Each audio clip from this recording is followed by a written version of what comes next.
Hello friends, जैसा कि आप जानते हैं कि लर्न टेंसेस वेरी इजीली, इसको हम कई बार वीडियो के रूप में पेश कर रहे हैं, जिसकी 6 वीडियो हम पहले जारी कर चुके हैं और आज हम लेके आए हैं इसका 7वां पार्ट। इसको हमने नाम दिया है पास्ट परफेक्ट टेंस। इसकी पहचान क्या है, इसको बनाने का नियम कौन सा है, वो सारा हम स्लाइड के माध्यम से आपको समझा रहे हैं। और ये टेंस बहुत ही आसान है, आप इसको ध्यान से देखें और इसकी अभ्यास करें। जितना ज़्यादा इसका अभ्यास करेंगे टेंसेस का, उतनी ज़्यादा आपकी पकड़ टेंसेस के ऊपर बन जाएगी और अपने वाक्य आप खुद बनाते चले जाएंगे। और साथ में हम ग्रीन कार्ड और येलो कार्ड भी लेकर आए हैं, उसमें हम कुछ नए शब्दों का विस्तार से वर्णन करते हैं ताकि आपकी वोकैबुलरी भी बढ़ती रहे। और येलो कार्ड में कंफ्यूजिंग वर्ड्स भी लेके आए हैं, आप उनको ध्यान से अध्ययन करें और अपनी नॉलेज को बढ़ाएं। ये स्लाइड देखिए आप। पास्ट परफेक्ट टेंस, इसकी जो पहचान होती है उसमें वाक्य के अंत में चुका था, चुकी थी, चुके थे लगा होता है, तो ये वाक्य पास्ट परफेक्ट टेंस कहलाता है। यानी कि भूतकाल में ये काम पूरा हो चुका था, तो ये वाक्य पास्ट परफेक्ट टेंस है। इसमें जो हेल्पिंग वर्ब लगता है वो सिर्फ हैड लगाना होता है। ये सिंगुलर के साथ भी और प्लूरल के साथ भी हैड का ही प्रयोग होता है, इसमें कोई भी कंफ्यूजन नहीं है। ये हमने स्लाइड के अंदर भी इसको लिखा है कि सिंगुलर और प्लूरल दोनों के साथ हैड का प्रयोग होता है। और इस वाक्य में वर्ब की थर्ड फॉर्म का प्रयोग होता है।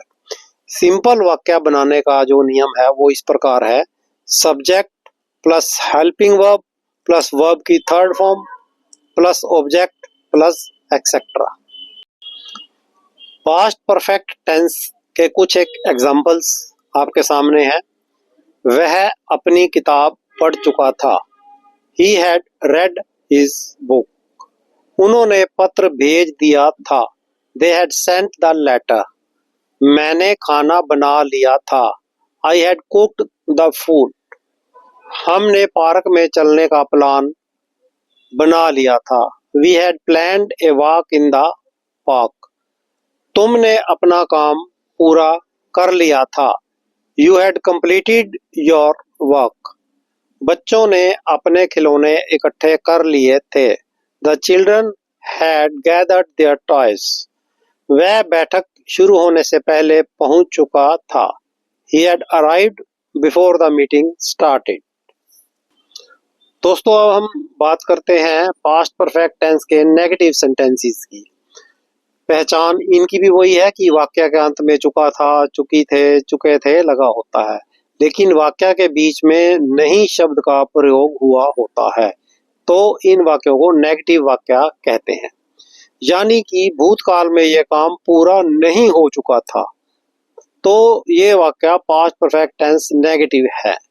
इसमें हेल्पिंग वर्ब हैड के साथ नॉट लगाना होता है। रूल इसका भी वही है कि सिंगुलर के साथ हैड प्लस नॉट, प्लूरल के साथ भी हैड प्लस नॉट का प्रयोग करना होता है। सिंपल वाक्य में वर्ब की थर्ड फॉर्म का ही प्रयोग होता है और इसके बनाने का नियम इस प्रकार है: subject plus helping verb plus not plus verb की third form plus object plus other words. Past perfect tense के नेगेटिव जो वाक्य होते हैं उनको हम कुछ एग्जाम्पल्स के माध्यम से भी समझते हैं। वह काम खत्म नहीं कर चुका था, He had not finished the work. हमने उसे मदद के लिए नहीं बुलाया था, We had not called him for help. उन्होंने अपना होमवर्क समय पर नहीं किया था, They had not done their homework on time. मैंने उससे पहले कभी यह जगह नहीं देखी थी, I had not seen this place before. तुमने अपनी गाड़ी पार्क नहीं की थी, You had not parked your car. उसने अपनी बहन को खबर नहीं दी थी। He had not informed his sister. उन्होंने अपना वादा पूरा नहीं किया था। They had not fulfilled their promise. बच्चों ने खाना नहीं खाया था। The children had not eaten the food. उसने अपनी परीक्षा की तैयारी नहीं की थी। She had not prepared for her exam. तुमने मुझे समय पर नहीं बताया था। You had not told me on time. जैसा कि आप पहले वाली वीडियोस भी देख चुके हैं, तो आपको ये कंसेप्ट अच्छी तरह समझ आ गया होगा कि प्रश्नवाचक वाक्य दो प्रकार के होते हैं। हम इसको बार बार इसलिए रिपीट करते हैं कि आपके जहन में ये बात बहुत अच्छी तरह बैठ जाए कि प्रश्नवाचक वाक्य दो प्रकार के होते हैं और उन दोनों को पहचानने में हमें किस चीज का ध्यान रखना होता है। प्रश्नवाचक वाक्य फर्स्ट टाइप के जो होते हैं वो वाक्य क्या से शुरू होते हैं और उनको इंग्लिश में वाक्य बनाते समय हेल्पिंग वर्ब से शुरू करते हैं। अब इसमें हेल्पिंग वर्ब है हैड और इसका नियम क्या रहेगा? Had plus subject plus verb की third form plus object plus etcetera. Example के तौर पे, क्या वह जा चुका था? Had he gone. क्या मैं खेल चुका था? Had I played. क्या वे गा चुके थे? हैड दे संग। क्या आपने पत्र भेजा था? Had you sent the letter. क्या उसने परीक्षा पास की थी? Had he pass the exam. क्या वे सुबह जल्दी उठे थे? Had they woken up early in the morning. क्या हमने यात्रा की थी? Had we travelled. क्या उन्होंने संगीत सुना था? Had they listen to the music. क्या उसने तस्वीर खींची थी? Had he taken the photograph. क्या हम समय पर पहुंचे थे? Had we reached on time. क्या तुमने उसे देखा था? Had you seen him. क्या उसने किताब खरीदी थी? Had he bought the book. क्या तुमने अपना होमवर्क किया था? Had you done your homework. दोस्तों, अब हम बात करते हैं इंटेरोगेटिव टाइप 2 यानी कि दूसरी प्रकार के प्रश्नवाचक वाक्यों की क्या पहचान होती है और उनको कैसे बनाया जाता है। जो दूसरी प्रकार के प्रश्नवाचक वाक्य होते हैं, इन वाक्यों के अंदर कब, क्या, क्यों, कैसे, कहाँ, कितना लगा होता हो तो वह वाक्य प्रश्नवाचक दूसरी प्रकार का कहलाता है। इसको बनाने का जो नियम है, सबसे पहले हम क्वेश्चन वर्ड यानी कि एक शब्द का चुनाव करते हैं, जो जैसे why, when, where, who, how आदि। उसके बाद हेल्पिंग वर्ब, फिर सब्जेक्ट प्लस वर्ब की third form plus object plus other words and then sign of interrogation लगाते हैं। वर्ब की थर्ड फॉर्म ही लगनी है, ये इंपॉर्टेंट पॉइंट है। इसको आप हमेशा ध्यान में रखें कि जब भी हम परफेक्ट टेंस की बात करते हैं तो उसमें वर्ब की थर्ड फॉर्म ही लगती है। इसके एग्जाम्पल्स, वह कहाँ जा चुका था? Where had he gone. आप कहाँ सो चुके थे? Where had you slept. वह क्यों खेल चुकी थी? Why had she played. उसने नौकरी क्यों छोड़ी थी? Why had she quit the job? उसने समस्याओं को कैसे हल किया था? How had she solved the problems? उन्होंने अपने पैसे कहाँ निवेश किए थे? Where had they invested their money? तुमने आखिरी बार कब उसे देखा था? When had you last seen him? तुमने उस फिल्म को क्यों पसंद किया था? Why had you liked that movie? उसने इतना अच्छा स्कोर कैसे किया था? How had she scored so well? वे छुट्टी मनाने कहाँ गए थे? Where had they gone on vacation? हमने इस समस्या को कब हल किया था? When had we solved this problem? उसने मुझे क्यों बुलाया था? Why had he called me? तुमने अपना काम कैसे पूरा किया था? How had you finished your work? उन्होंने उस किताब को कहाँ पाया था? Where had they found that book?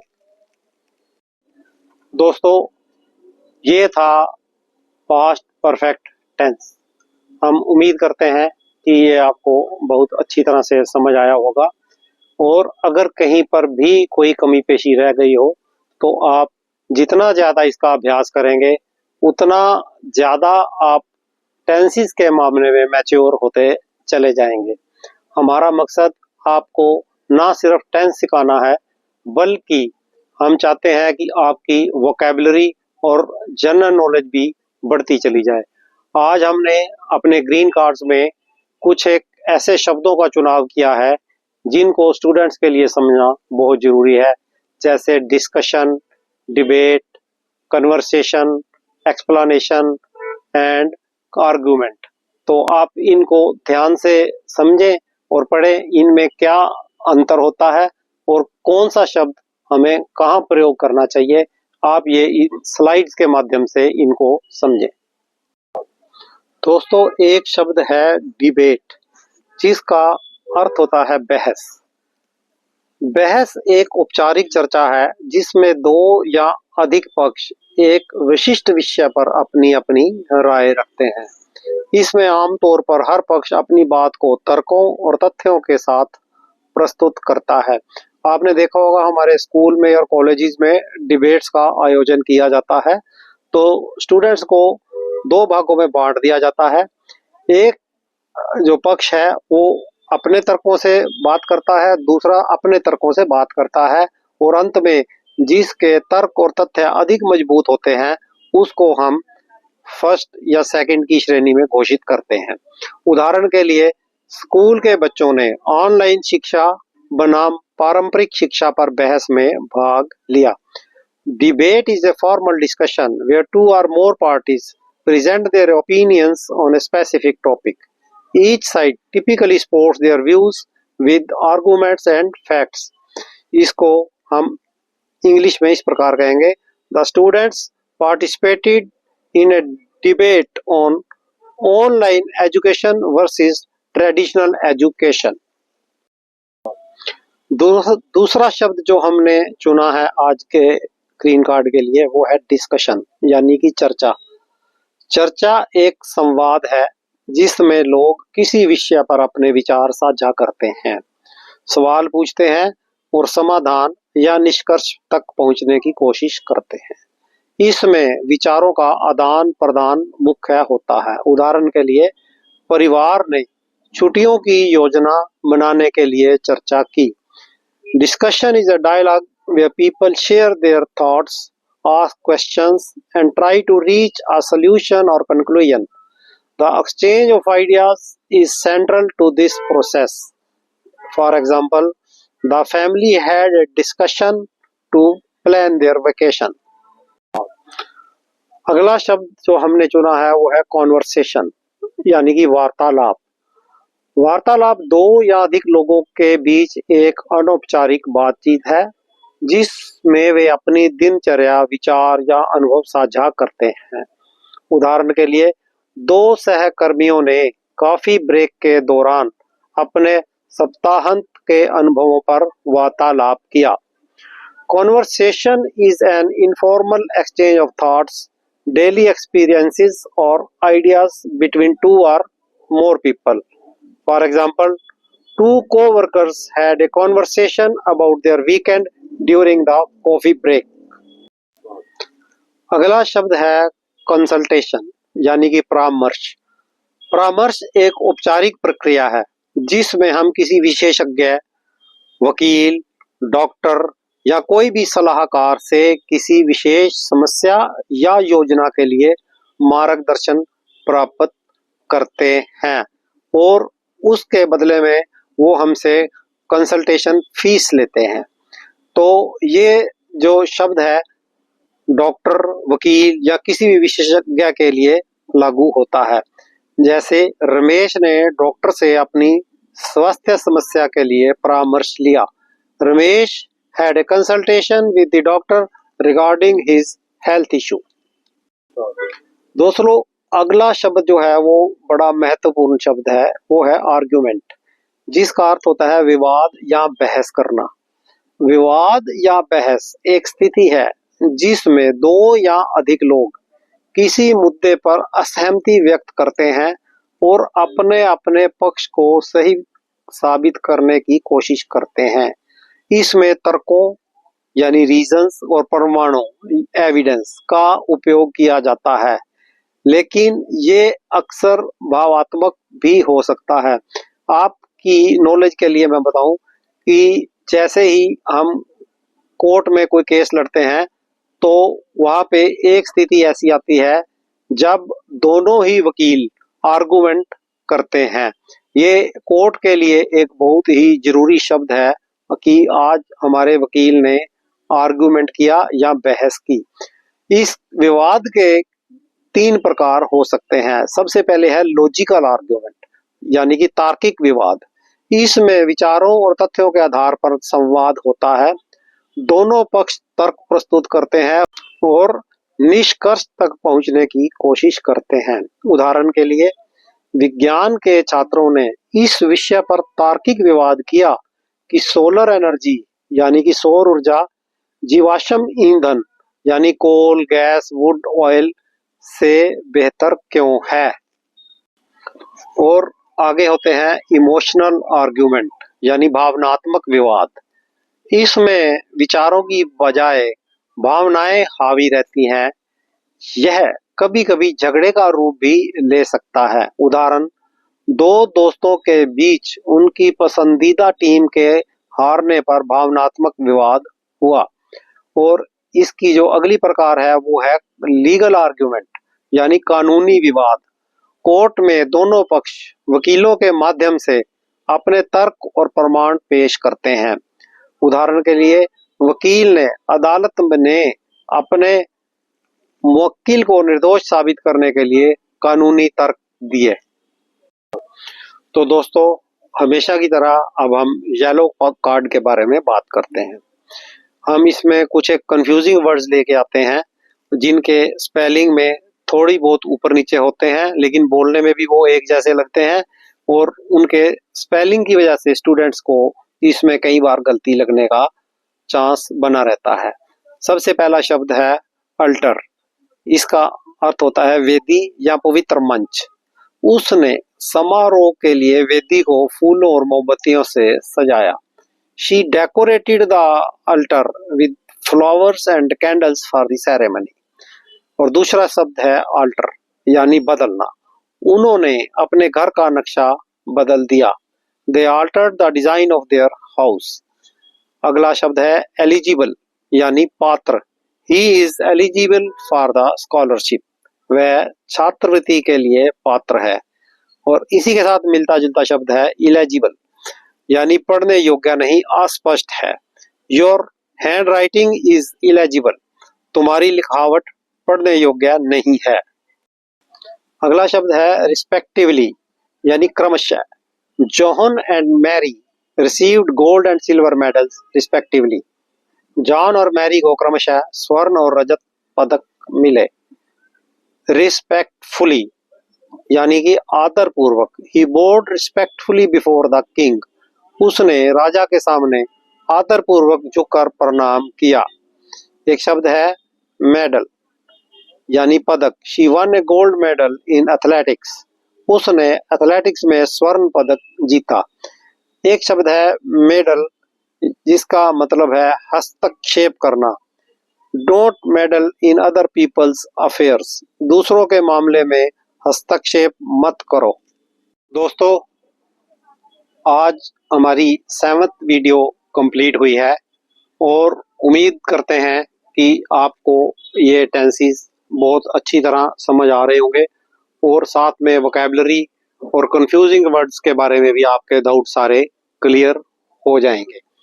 तो हम उम्मीद करते हैं कि आने वाली वीडियो में हम और अच्छे से अच्छे शब्दों का चुनाव करके आपकी वोकैबुलरी के लिए बढ़ाएं ताकि आपका शब्दकोश बढ़ता चला जाए और आपको कभी भी ऐसे लेटर स्टोरी रटने की जरूरत नहीं पड़ेगी। आप अपने वाक्य खुद ब खुद बनाना सीख जाएंगे और आपके पास पीछे वोकैबुलरी का, शब्दकोश का पूर्ण स्टॉक होना चाहिए। आप एक आदत बना लें अपनी कि रोज आपने 10-15 शब्द डिक्शनरी में से निकाल के उनको अपने शब्दकोश में जोड़ते चले जाना है और जितना ज्यादा आपका अभ्यास होगा उतने ही आपके टेंसेस परिपक्व होते चले जाएंगे। इसलिए हम उम्मीद करते हैं कि आपको ये वीडियोस पसंद आ रही होंगी। इनको अपने दोस्तों के साथ जरूर शेयर करें और इस चैनल को सब्सक्राइब करें और अपने कमेंट में हमें अपनी राय जरूर लिखें। Thank you.